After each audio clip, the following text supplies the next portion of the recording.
Well, at least the WNBA followed up. I'll give them that. The WNBA released a statement today, essentially clearing Fever fans of the misconduct allegations from the Fever Sky game, the season opener for both teams. This is the statement itself. I'll get right to it before I give you my thoughts, before I issue my statements. The WNBA today released the following statement regarding Chicago Sky at Indiana Fever game on May 17th, 2025. We have investigated the report of racist fan behavior in the vicinity of the court during the May 17th, 2025 Chicago Sky at Indiana Fever game. Based on information gathered to date, including from relevant fans, team, and arena staff, as well as audio and review of the game, we have not substantiated it. The WNBA is committed to fostering a safe and inclusive environment for everyone and will continue to be vigilant in enforcing our fan code of conduct. Okay. The Indiana Fever released a similar statement, their own version of the statement, which went like this. This is from the Fever, and it says, in response to the WNBA's recently concluded investigation, Pacers Sports and Entertainment CEO Mel Raines has issued the following statement. We appreciate the swift and thorough process undertaken by the WNBA to investigate these allegations, which were not substantiated. At Gainbridge Fieldhouse, we are committed to providing the best possible basketball experience for players and fans where hate speech has absolutely no place. Indiana is home to the world's greatest fans, and we look forward to an exciting season of Fever basketball. So I do appreciate them following up and clearing the air. However, the air should have never been dirty in the first place.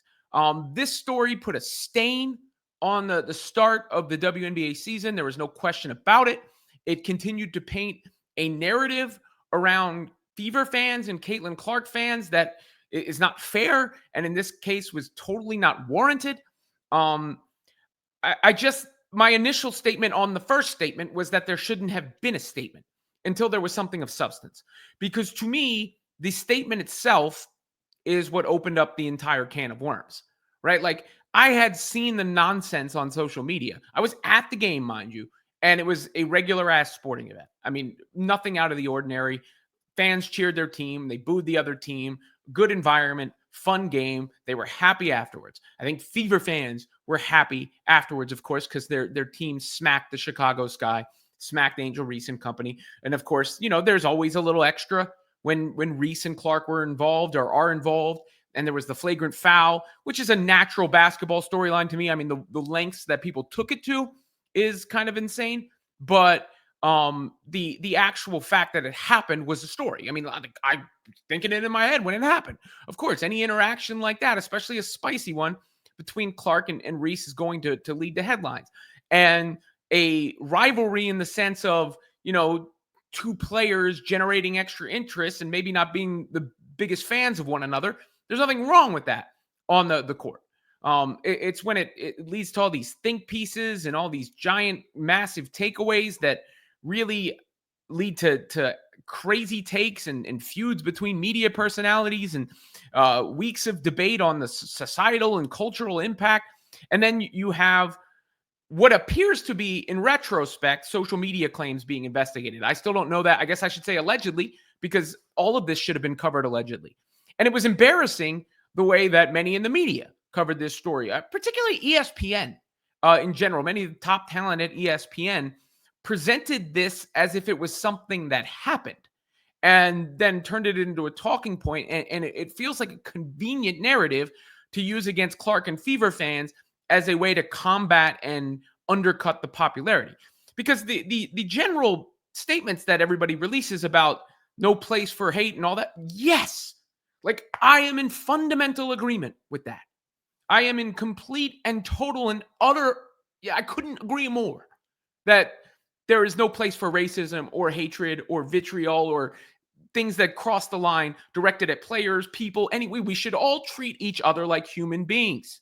That's what I teach my kids. No matter what somebody looks like, no matter where they're from, you treat them the same. Like, that's how I've lived my life, and the principles around it. And the fact that basketball talk has turned into this so often in the W space is quite frankly infuriating, I think is the word for it. But to then, it's almost weaponized against Clark and Fever fans because they're so popular And she's so popular that this was the best method to try to undercut said popularity, especially when, it came after an ass whooping like that, where it felt like almost a crash out from hyper. And again, I'm not even painting all Angel Reese fans or the Sky fan base. There's a difference between online and in real life. I say it all the time. I'm not going to be a hypocrite. So I know that the vast majority of people who support Angel Reese and support the Chicago Sky were not involved in this. Just like, but the fact that, and maybe it was the fact the new WNBA initiative had their antennas up. But if it was indeed those social media claims, it's an embarrassment that those were publicly investigated in the first place before anything was actually found. It's another thing to say we have reason to believe this, or we heard this, or a coach told us this, or a player told us this. And even if you want to investigate the claim, I have no problem. Investigate whatever you want. I just think that the statement itself is what started this and really started the season off on such a bad note and started the discourse back into the lane and realm that it never needed to go.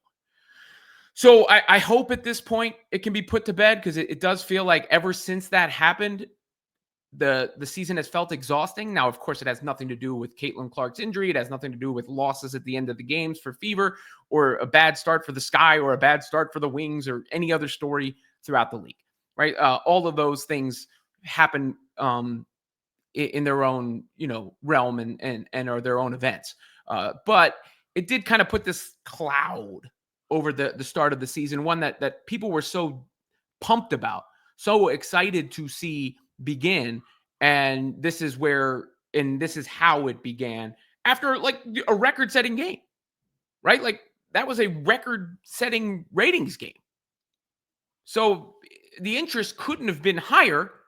And then the talking point immediately becomes this after, instead of what took place on the court.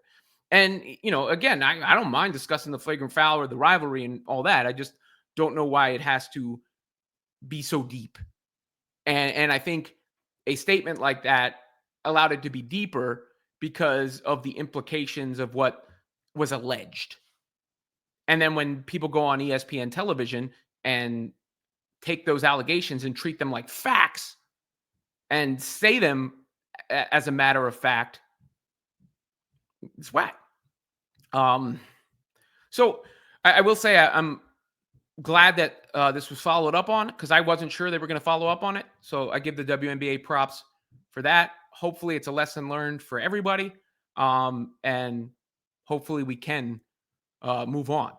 I mean, in a way, Caitlin Clark missing that next Sky game might not be the worst thing in the world, because it can allow that to sort of happen, come and go before the next few showdowns. But regardless, I would like to talk about this less on the show in general.